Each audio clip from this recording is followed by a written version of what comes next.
నమస్కారం. ఈరోజు print media, electronic మీడియాకు ఈరోజు రైల్వే కోడూరు ఎమ్మెల్యే గారి మీద వచ్చిన దుష్ప్రచారంపై ఆ కన్న తల్లిని ద్వారా మీకు తెలియజేయడం జరుగుతోంది. ముఖ్యంగా ఇసుకపట్ల సృజన్ అనే ఒక ఆయన మన సింహాద్రిపురంలో ఉద్యోగం చేస్తూ పంచాయతీరాజ్ డిపార్ట్మెంట్ లో చనిపోయినాడు. చనిపోతే మానవతా దృక్పథం కింద ఆయన కూతురైనటువంటి వీణ అనే ఆమెకు మొట్టమొదటి పోస్టింగ్ రైల్వే కోడూరులో ఇచ్చారు. 2021 మార్చి 13వ తేదీ రైల్వే కోడూరు పంచాయతీ ఆఫీసులో జాయిన్ అయింది. 2 ఏళ్లు ప్రొబేషనరీ పీరియడ్ అయినా ఈ రోజుకి 5 ఏళ్ళైనా ఇంతవరకు ఆ అమ్మాయికి సర్వీస్ రిజిస్టర్ కాల. చెక్ చేసుకోండి. ఎందుకంటే సర్వీస్ రిజిస్టర్ ఇవ్వాలంటే ఆ కాండక్ట్ వాళ్ళేదో కావాలి. మీరు ఇకపోతే ఏమన్నారు, కానీ ఎలా జీతం తీసుకునేదో ఆ దేవుడికి తెలియాలి. ఎస్ఆర్ కూడా స్టడీ కాకుండా ఈ లేడీ మా ఎమ్మెల్యే దగ్గరికి పిఏగా ఉంటాను అని వెళ్ళింది.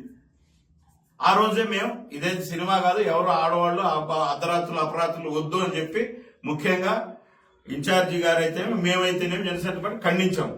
దాంతో కొంత సోషల్ మీడియా ఇన్ఫ్లుయెన్సర్ ఇన్స్టా ఈ మధ్య యువత మీరు గమనించాల్సింది ఏంటంటే ప్రతి ఒక్కరికి ఇన్స్టా ఫేస్బుక్ ఎక్కువ వాడతారు.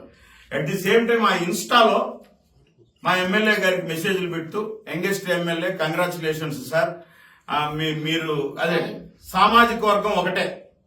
సామాజిక వర్గంలో మామూలుగా ఇప్పుడు కొన్ని ఉంటాయి, అంటే పోకనాటి అట్లంట, మేము ఇది మీరేంటి అంటే ఎవరైనా స్పందిస్తారు. సాటి సామాజిక వర్గం ఎవరో అంటే మనం అని.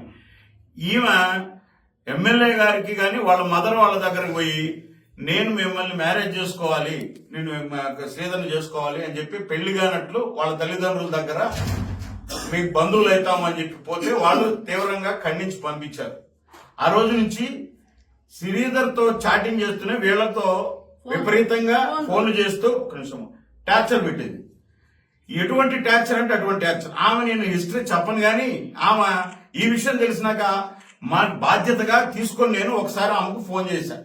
అమ్మాయి ఏంటిది ఇలా వస్తున్నాయి, ఇది ఒక ఎంప్లాయీగా చూసుకోండి అంటే ఆ అమ్మాయి దగ్గర నుంచి వచ్చిన ఆన్సర్ ఏం తెలుసా, అన్నా మీరు కూడా ఇంత ఎడ్యుకేటెడ్ గా ఉండి ఇట్లా మాట్లాడతారా, I have good husband with golden child అని చెప్పింది.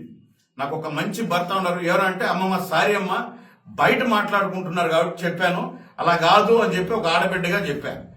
తర్వాత ఇప్పుడు నేను మాట్లాడే అమ్మాయితో దాని తర్వాత ఈ స్టోరీ అంతా జరిగిన తర్వాత మీకేం కావాలని అడిగితే నాకు మ్యారేజ్ కావాలి, నేను సారీ టు సే ఆ పాప నాతో చెప్పింది. నేను టెక్నికల్ గా కూడా మాట్లాడుతున్నాను. నన్ను ఈ సాక్షి ఛానల్ నేను అడుగుతున్నా వైసీపీ వాళ్ళను,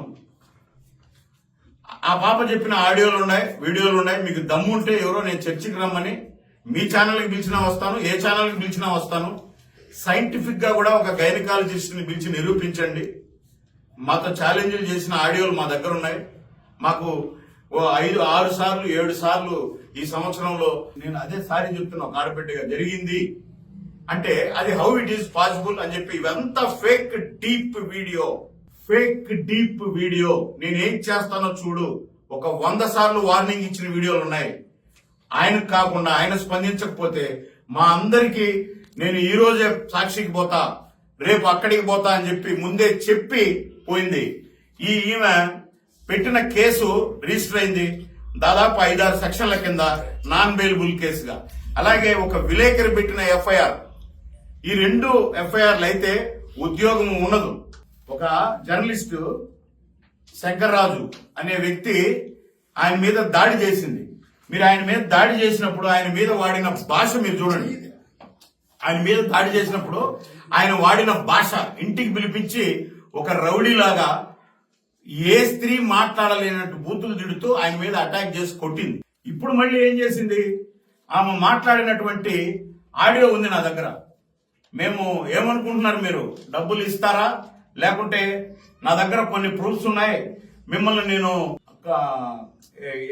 నేను వదలను అని చెప్తూ అని. సరే ఏం మాట్లాడిందంటే కొద్ది ఈ 1.5 సంవత్సరం నువ్వు నా దగ్గర ఆడిన అబద్ధాలకి, నాకు చేసిన మోసాలకి నమ్మించి నువ్వు నన్ను చూడు, 5 సార్లు కొడుకు వచ్చి పోయింది చూడు. ఇదంతా ఒక ప్రీ ప్లాన్డ్ ఆడియో. 25 కోట్లు. అక్షరాలు 25 కోట్లు అడిగానండి.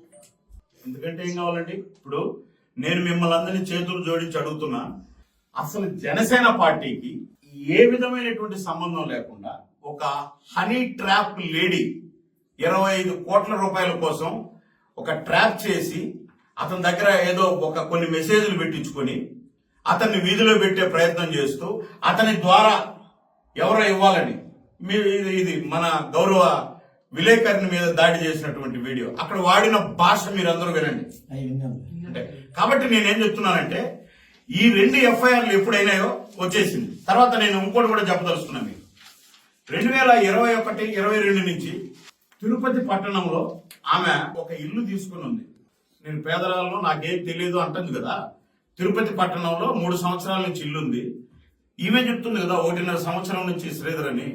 మరి ఈ ఇంటి ఓనరు కడప జిల్లా ఎస్పీకి కంప్లైంట్ చేశాడు. నన్ను బెదిరిస్తోందండి, మీ పంచాయతీ ఆఫీసులో వీణావాణి అని ఉండే ఒక లేడీ అని ఎస్పీకి పెడితే ఆ ఎస్పీ పంచాయతీ ఈవోకి పంపించాడు. అదేందయ్యా అది, ఖాళీ అన్నా చేయమను, డబ్బులన్నా ఇవ్వనని. అప్పుడు ఈవో ఆ ఎస్పీ గారికి ఇచ్చిన కంప్లైంట్ తో వాళ్ళు ఖాళీ చేయించండి లేదా డబ్బు ఇవ్వండి అని చెప్పి ఈవో ఇచ్చిన రిటర్న్ ఎస్పీకి పెట్టుకున్నటువంటి ఆ ఓనర్ ఎస్పీకి పెట్టుకున్నటువంటి కంప్లైంట్. ఇలాంటివి కోకొల్లలు. బద్వేల్లో మొట్టమొదటి ఒక అతనికి ట్రాప్ వేసి 17 లక్షల రూపాయలతో కోర్టు ద్వారా విడిపోయింది. రెండోది భర్త. నేను అనుకోవడం అసలు ఈ భర్త అందరూ కలిసే చేసి ట్రాప్ వేశారు ఇది. ఎందుకంటే నేను చెప్తున్నా ఓకంగా, నేను ఆ పిల్లోడితో మాట్లాడి నాకు చేశాడు, అన్న నాకేదో న్యాయం చేస్తాను. ఏంటంటే అతను చెప్పిన మాట ఏంటంటే నా దగ్గర చాలా హార్డ్ డిస్కులు ఉన్నాయన్నా, మా ఇద్దరి దగ్గర ఏదో ఒకటి చేయకూడదు అన్నాడు. ఒకరోజు ఫస్ట్ టైం చేసినప్పుడు నా కొడుకుని నాకు ఇప్పి అన్నాడు. న్యాయమే కదా, ఇప్పిద్దాం అనుకుంటే అన్నాడు. ఇదంతా ఒక డ్రామా. ఇది డబ్బుల కోసం చేసిన డ్రామాలో ఒక 28-29 ఏళ్ల యువకుడు లాగా అందరిలాగే ఇన్స్టా చూస్తున్నటువంటి ఒక యువకుడిని ఎమ్మెల్యేని మోసం చేసి ఇప్పుడు ఇది కూడా ఏం నడుస్తుంది. నేను ప్రత్యక్షంగా నా చెల్లెలు లాంటి దానివమ్మ నువ్వు రా కూర్చొని మాట్లాడదామని నేను పిలిపిస్తే నాతో ఆ పాప దాదాపు 1 అవర్ 1.5 అవర్ మాట్లాడింది. మీకు నేను ఓపెన్ చెప్తున్నాను. సరే అన్నా సరే అన్నా సరే అన్నా. దాని తర్వాత మాకు తెలుస్తాయి కదా. 4 రోజుల నుంచి సాక్షికి పోతుందంట. ఎవరో ఆయన పొన్నవేలు సుధాకర్ రెడ్డిని కలుస్తాదంట, ఎంపీని కలుస్తాదంట, ఎక్స్ఎమ్మెల్యేని కలుస్తాదంట. ఇందాక సాక్షిలో ఎక్స్ఎమ్మెల్యే గారు కూడా నేను మీకు అండగా ఉంటాను ఆ పాపకు అన్నారు. ఎస్, మేమేమండి పవన్ కళ్యాణ్ గారు, జనసేన పార్టీ, ఎన్డీఏ ఎవరైనా సరే అన్యాయం జరిగిన మహిళలకు అండగా మేమెందుకున్నాం. నేను ఎమ్మెల్యే గారిని కోరేది ఒకటే, న్యాయానికి అండగా ఉండండి. దాంట్లో నిజాలు ఎన్నో అండగా ఉండండి. లేదంటే ఇక్కడ చూస్తూ కూర్చోమేము చాలా మందికి మేము అండగా ఉండాల్సింది వస్తుంది. అటువంటి విషయాల్లో మీరు కెలికి అనవసరంగా దీన్ని ప్రాధాన్యత చేయదు. ఆల్రెడీ సాక్షి ఏం పెట్టిందండి, ఫేస్బుక్ లో పరిచయాన్ని అలా చేసుకుని మహిళా ఉద్యోగులపై వేధింపు పర్యం.